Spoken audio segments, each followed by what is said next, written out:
Benvenuti a questa nuova puntata di Agrigentini Bella Gente, il programma che ha come scopo quello di far conoscere ai telespettatori gli agrigentini che si sono distinti in vari campi. Un nome che spicca tra tutti è senza dubbio quello di Michele Guardì. Grazie per essere intervenuto. No, grazie a voi per l'invito, eccomi qua. Ecco. Che poi io sia bella gente, l'avete stabilito voi, nel senso di bella gente oppure bella gente? Io credo che sia la prima opzione. Grazie. Però lo scopriremo durante, diciamo, la puntata. Noi siamo in uno scenario fantastico, siamo nel cuore della Valle dei Templi, siamo esattamente in una delle terrazze dello splendido hotel Villa Tena, che lei ben conosce, visto che l'ultima trasmissione... Abbiamo fatto il premio La Giara, io ho scelto questo sito perché c'era questo scenario naturale che tutti hanno apprezzato. Come voi sapete io sono malato di dell'Agrigento bella, e quindi quando posso faccio delle cose da questa città che mi ha dato, devo dire, abbastanza, forse anche tutto, quindi è uno scambio di affetto. Ecco, noi conosciamo Michele Guardì, il nome è noto a tutti, i giovani forse lo identificano più come il regista dei Promessi Sposi, Fatti Vostri, però Michele Guardì parte da Casteltermini, un piccolo paese in provincia di Agrigento. Eccomi che arrivo! Eccomi qua! In barca questa volta, perché non ho fatto di aereo, ho fatto via terra, quindi da Messina arrivo con la barca di Lucia. Ora mi fermo, ecco qua, fermi. Questa è la barca con la quale Lucia e Renzo andranno sul lago per lasciare il loro paese, per scappare a Don Rodrigo. Una barca come bisogna che sia. Allora, abbiamo portato qui al Palaforum tutta la strumentazione necessaria per poter presentare una grande versione dei Promessi Sposi.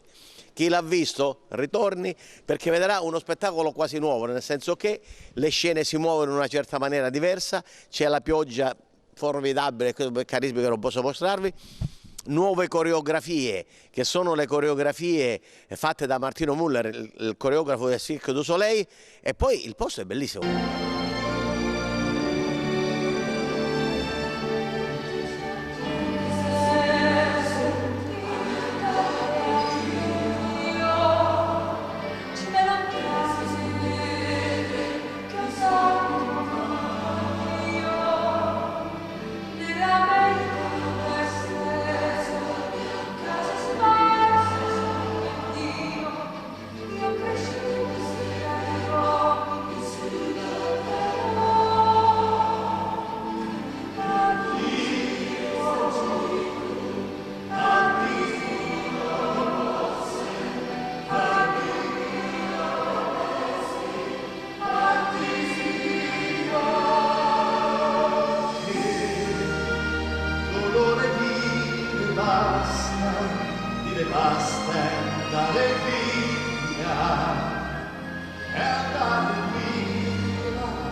Si laurea in giurisprudenza, inizia come corrispondente per la Sicilia, e poi cosa succede?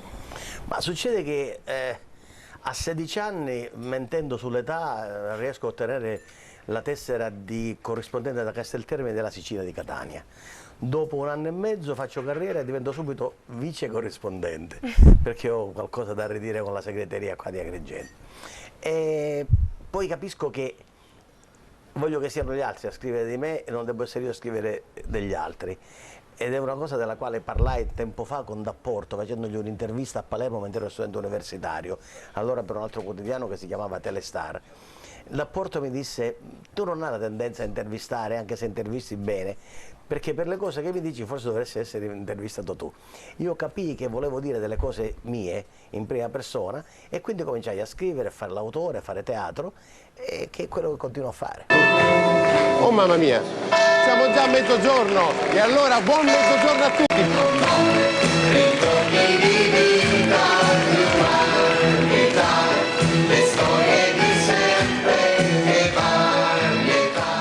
Direi, sì, vuoi la pizza? Altro oppure... Noi utilizzeremo Alfonso Signorini non come albero di Natale.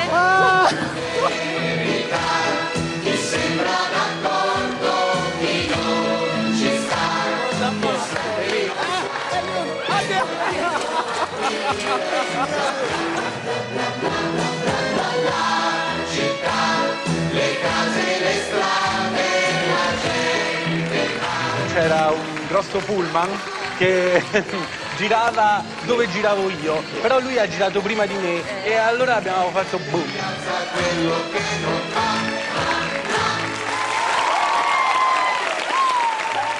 Quanto t'ho amato e quanto t'amo, non lo sai? Non lo sai. Non lo sai perché non te l'ho detto mai, anche se resti in silenzio. Dedicata a Magallo. Tu lo capisci da te. Quanto t'ho amato e quanto favo, non lo sai. E non lo sai perché non te l'ho detto mai. Nell'amor le parole non contano, conta la musica.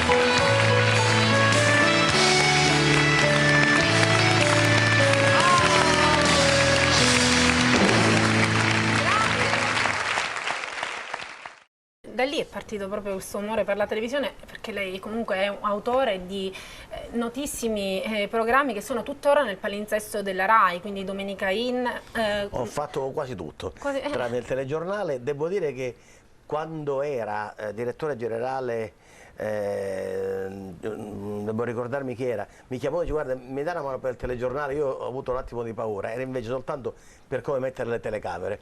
Ho posizionato anche le telecamere per quello che era allora la rassegna stampa del telegiornale, Celli, il direttore Celli. E quindi anche ho messo mano al telegiornale. Poi ho fatto un po' di tutto, dalla televisione del mattino, quella del pomeriggio, quella del mezzogiorno, la sera, le prime serate, la lotteria di Capodanno. Tutto quello che potevo fare l'ho fatto e continuo a farlo.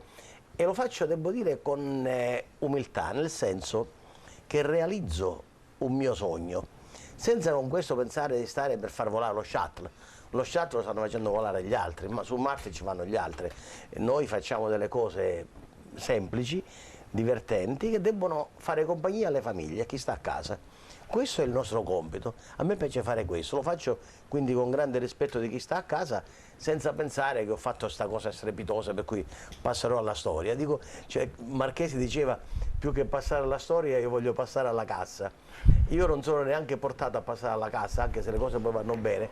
A me mi piace divertirmi per divertire, tutto qua. Cioè, lei parla di programmi semplici senza dubbio, ma ha portato un'innovazione a Rai 1, cioè la voce fuori campo del regista che interagisce con i conduttori e anche con la gente che telefona da casa, il famoso comitato, cioè non è un... Ma quella è stata una necessità di comunicazione quando sono nati i fatti vostri, perché Frizzi mi diceva: piuttosto che dire all'assistente di studio quello che vuoi, e quello lo deve scrivere e lui me lo deve mostrare, e se sono perso 2 battute, facciamo come facciamo durante le prove, dimmele direttamente.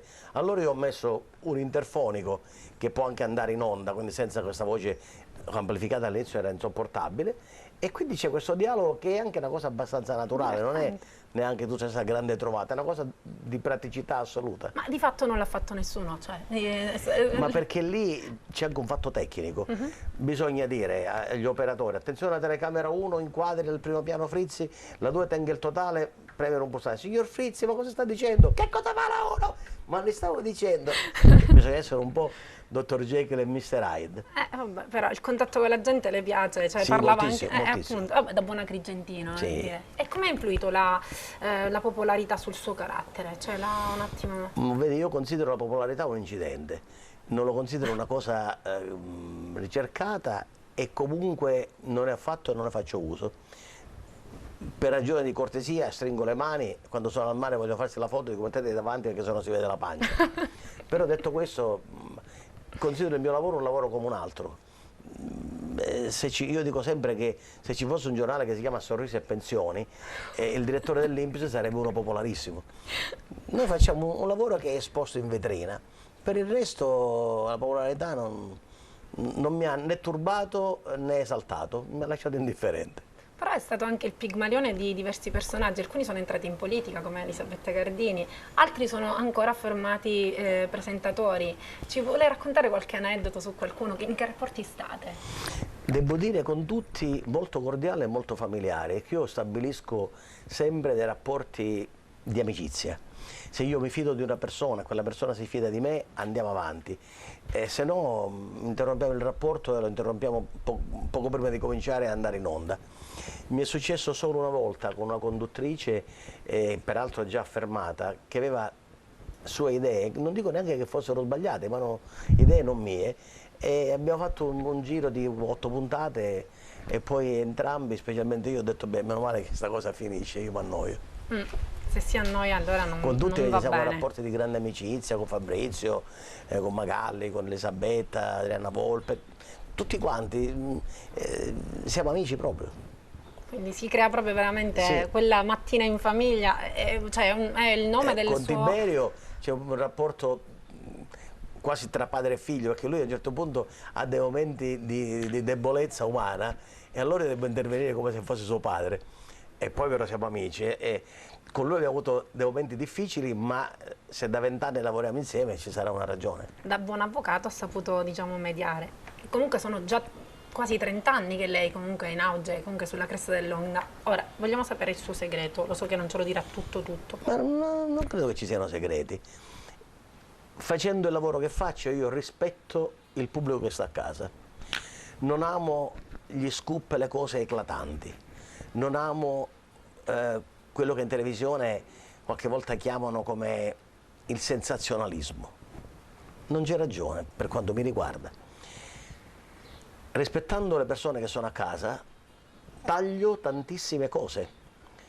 Spesso sento in televisione battute o storielle che per esempio, la ripeto sempre questa cosa perché è una cosa che mi sta particolarmente a cuore, battute o storielle che colpiscono o offendono qualcuno che fa conto anche un piccolo difetto fisico.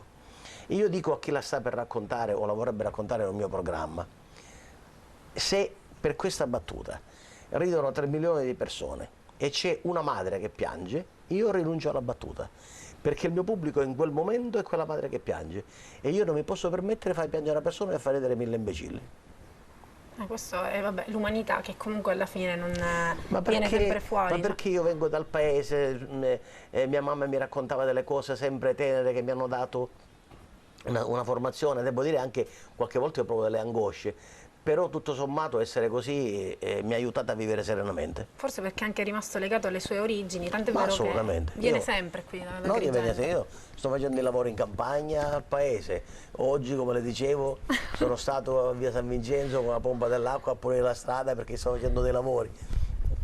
Io sono quello di qua, quando mi sento dire guarda questo è quello della televisione, dico no, questo è quello di Casteltermine, Agrigento. E cosa viene a fare qui? Viene ad ispirarsi o a riposarsi? A riposarmi, a ritrovarmi, a vedere gli amici, la gente, le persone con le quali parlo delle cose normali.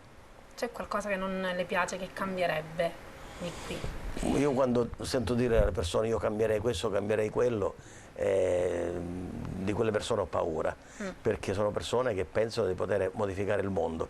Per il lavoro che faccio io non devo cambiare nulla, devo rispettare la gente e andare incontro a quello che per loro il piacere e la serenità del divertimento. Chi deve cambiare sono gli altri, sono i politici per esempio, i quali in questo momento vivono questo momento di difficoltà con il governo tecnico, sul quale io ho un'opinione molto precisa. È giusto che ci sia un governo tecnico per un certo periodo, ma poi deve tornare la politica, perché la politica è quella che deve amministrare. Poi se c'è un politico che sbaglia, non per questo tutti i politici sono personaggi da buttare al mare, non è vero. Io ne conosco tanti, sono amico di tanti in tutte le parti, che sono persone per bene delle quali mi fido. Ecco, loro hanno l'obbligo, il dovere, perché è il loro lavoro, di aggiustare le cose e di correggere il mondo.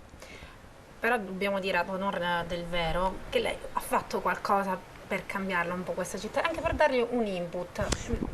Ma non è per cambiare, io ho fatto a suo tempo il cabaret che mi divertiva e divertiva, ho cercato di occuparmi del teatro Pirandello per tanti anni perché mi divertiva e lo ritenevo un dovere, avendo la possibilità di farlo, aiutare, però sempre nel mio settore. Sì, non vado a dire adesso cominciamo a pensare all'autostrada o pensiamo all'aeroporto. Ma anche un po' come da mecenate, visto che comunque è noto a tutti, è inutile, non mettiamo da parte un attimo la modestia, il fatto che comunque il signor Guardì ha donato, diciamo, delle strutture al suo paese, a Casteltermini, e ha voluto fortissimamente comunque anche l'apertura della pinacoteca dei Filippini. Ma devo dire qui sono andato incontro, ecco, ai politici, sono andato incontro a un'esigenza di un giovane sindaco che è Marco Zambuto, che aveva difficoltà a rimettere in moto questa struttura, e io ci ho messo un po' del mio. Abbiamo portato le opere di Lojacono al Museo dei Filippini, abbiamo portato anche tante altre belle opere, c'è un Luca Giordano di grandissimo valore che era un pochino trascurato in un altro posto, ma non ho fatto né con spocchia né con arroganza, ma neanche con umiltà, perché quando siamo stati attaccati perché bisognava avere, per me ho detto sentite io lo faccio, poi casomai mi denuncerete, non lo so. E il futuro dove lo immagina? A Roma o ad Agrigento? Ma io lo immagino così, un po' qua, un po' là. Io sono nomade, sono del segno dei gemelli e sono con le due facce, quindi improvvisamente posso cambiare idea sempre in un limite ragionevole. Io la ringrazio, è stata una piacevolissima chiacchierata. Io spero che il messaggio che comunque il signor Guardì ha lanciato possa servire da monito anche ai molti giovani che vogliono intraprendere qualsiasi carriera, perché comunque ci insegna che uscendo, diciamo, dagli schemi si può fare veramente tanta strada. Una cosa voglio dire ai giovani, voglio dire, non fatevi convincere a cambiare idea se avete un'idea precisa. Quando io ero un giovane avvocato appena laureato, mi hanno detto tu sei pazzo, a te, a Roma, ma chi ti vuole, chi ti aspetta? Io ho detto vediamo, proviamo, ci ho provato, è andata. Quindi io vi auguro di rischiare, non aspettate di avere padrini né politici né professionali, cercate il padrino nel vostro cuore, se ve la sentite arriverete. Grazie, grazie mille, io vi ringrazio per l'attenzione e vi rimando alla prossima puntata di Agrigentini. Bella gente!